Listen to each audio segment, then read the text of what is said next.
Welcome to this Fourth Wing vlog, where you'll see me go from a place of relative happiness, it's not a bad start by any means, and I am really enjoying the dragons here, to a place of pure madness and sadness. What was the thought process?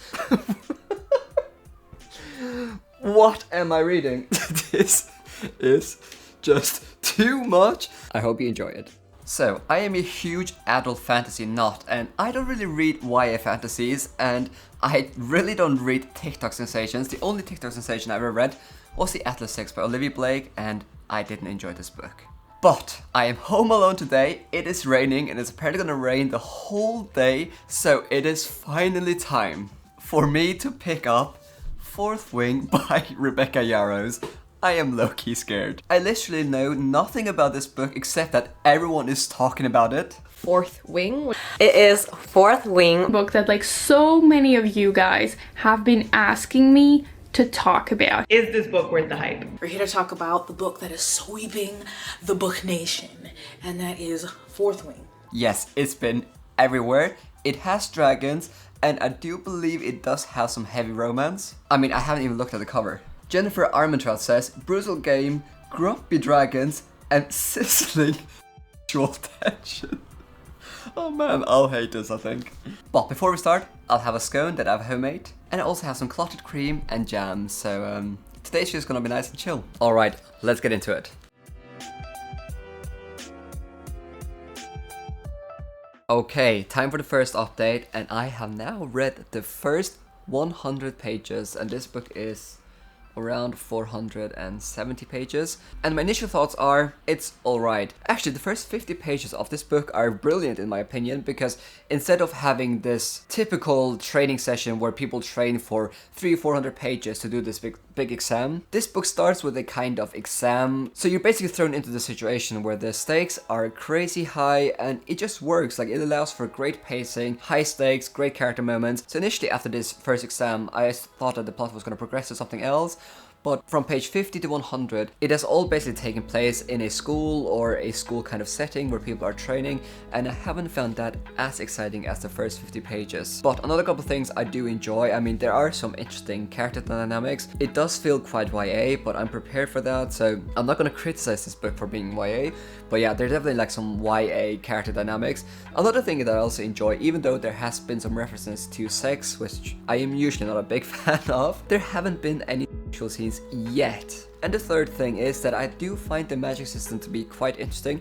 It seems to be quite a broad magic system where basically anyone can almost do anything if you have the power, or at least explain a bit more about what the magic system is, because at the moment it just seems like if you have a power, there are no real limits on what the magic system can do. I mean, there's a limit on what people can do, but in terms of the magic system itself, it seems like it can manifest itself in any kind of way, unless if it's resurrection. Apparently you can't resurrect people. It's not a bad start by any means, because I low-key expected to hate this book going in. I'm not hating it, but I'm not loving it either. However, one book that I think I would probably enjoy more than Fourth Wing is a book called Orbem, which is the first book in the Homonian Chronicles, which is written by no other than Scott Adrian, who is today's sponsor. Now, this exciting new book is releasing on the 25th of August, and it dives into the question, what is stronger, science or magic? Now, this book follows Dr. Graham Milford, a 32-year-old technologist who invents a personal wormhole. Now, his success turns into a nightmare as he is forced to run for his life along with 3 other colleagues as his CEO turns mad, and with nowhere else to go, they flee to Orbem, another universe full of elves and fairies and pixies and robots and so much more. And now Graham is on a seemingly impossible mission, which is to try and get home and ultimately defeat his CEO. Now, Orbem uses humorous dialogue, energetic fight scenes, and logic to make sense of a world unlike our own. Now, as mentioned, this book comes out on the 25th of August, and I will leave a link in the description down below if you want to learn more about this book. Thank you so much to Scott Adrian for sponsoring this video. Now, let's get back to talking about Fourth Wing, shall we? Okay, I am now on page 220, and I think this will be the last update for today. But basically, do I understand the hype for this novel? Do I understand why it has 4.7 stars on Goodreads? Well, no, I don't. But there are some things here that I think kinda makes me understand why people love this so much. Firstly, the pacing is spot on in my opinion. Like, I read 120 pages since the last update, and the amount of things that have happened since my last update is just quite astounding, and Yarros does a brilliant job at keeping you on your toes, because she constantly will add twists to the plot or reveal some new revelations that will just keep you second guessing, and a lot of these chapters also end on cliffhangers that kind of encourage you to keep on reading. The second thing I must say here is that I do think that the dragons in this novel are really great. Like, I'm a huge fan of dragons, and I am really enjoying the dragons here. Now, I have to mention that the romance in this novel has increased a bit since my last update. I mean, there hasn't been any scenes or anything like that yet. Hopefully there will be very few, because I'm not a huge fan of stuff like that in my novels. But I don't think there's a real spoiler here, but there's kinda like a love triangle forming, and there's also like very strong hints at enemies to lovers gonna happen. And I don't know how to describe it except that this feels quite angsty. So if you love that, and as Jennifer Armentrout says, sizzling tensions, which, I mean, there are tensions here. But yeah, I mean, it is a fun read and it's relatively addictive. The pacing is great, so I do kind of get it, and I will definitely get to the end of this novel. Guys, what am I doing? Literally, I'm now on page 310, and this book went from being a fun school kind of dragon adventure to a girl being uncomfortably horny. And I'll just say it as it is. I don't like stuff like this in my books. On page 265, it says, "Then I make the mistakes of glancing over her shoulder towards the center of the gym. Holy effing hot. Satan and Garrick have stripped off their shirts and are sparring like their lives depend on it. A blur of kicks and punches and ripping muscle. I've never seen two people move that fast. It's beautiful, hypnotizing dance with lethal choreography that makes me hold my breath whenever Garrick goes in for the kill and Satan deflects. Every edge of Satan's body is honed like a weapon. All sharp lines and barely leashed power. I mean, how many muscles are there in the abdominal? Oh my gosh. This is just too much." And then there was this other scene where our protagonist, she literally loses control. If I understood it correctly, it was because, and this is a slight spoiler, but she's bonded to her dragon. And if I understood it correctly, then her dragon became really enticed, which made her also feel that way. And what is this? It was so enjoyable, and now it's almost like I'm reading like some weird Tumblr post. I don't know what I'm doing. This is not why I read fantasy. I like dragons, I like adventure, I like the school setting, but I finally understand the quote on the cover. Like, I don't know, I still have 200 pages to go. I will finish this book, but man, I don't think I'm gonna read the sequel, but at least I'm having fun. Okay, it is Sunday and I went to church this morning. It was lovely. It was a sermon about how Jesus is the way, the truth and the life. And I've just been on a 10k run, hence why my hair is like this, which I was really happy about. And I'm now gonna make myself a cup of coffee and I'm going to be continuing this book. But yesterday, I mean, I read a scene in this book and you could see me laughing a bit, but that was another scene and I had to message a couple of my friends to clarify if I understood that scene correctly. Basically, if I understood it correctly, then there was a scene where our protagonist, and this is a tiny spoiler, but she's basically bonded to a dragon, and if I understood it correctly, then the dragon started having, let's call it adult feelings, which made our protagonist also have a lot of these adult feelings. I really hope I misunderstood that, because that is one of the most crazy things I've ever read in a fantasy book, and the more I read this, the more I'm getting slightly uncomfortable about how much detail is in this book about the protagonist's thoughts and feelings, and let's call it hunger. I have 200 pages left of this book. I don't think I'm gonna finish today, but we'll see. Okay, I do have now my coffee here, and Isa from Fantasy Book, she replied to my question where I basically asked, did I understand it correctly, that a protagonist got these adult feelings because she was bonded to a dragon that also had these adult fun feelings, and I haven't listened to it, so let's listen to it. You got that correct. In all fairness, she was by Shaden from the beginning, but yeah, pretty much as the dragons are bonded and they are having funny dragon time, she is feeling sexy times as well, and I think Shaden as well, so they are, yeah, that is a mess of a scene. What am I reading? As a Christian, should I be reading this book? It feels way too inappropriate, and one thing is to just involve two consenting adults, but to involve dragons into what is supposed to be something for consenting adults. Oh my god. I don't know if I can finish this book. I'll just read through it, but man, this is just crazy.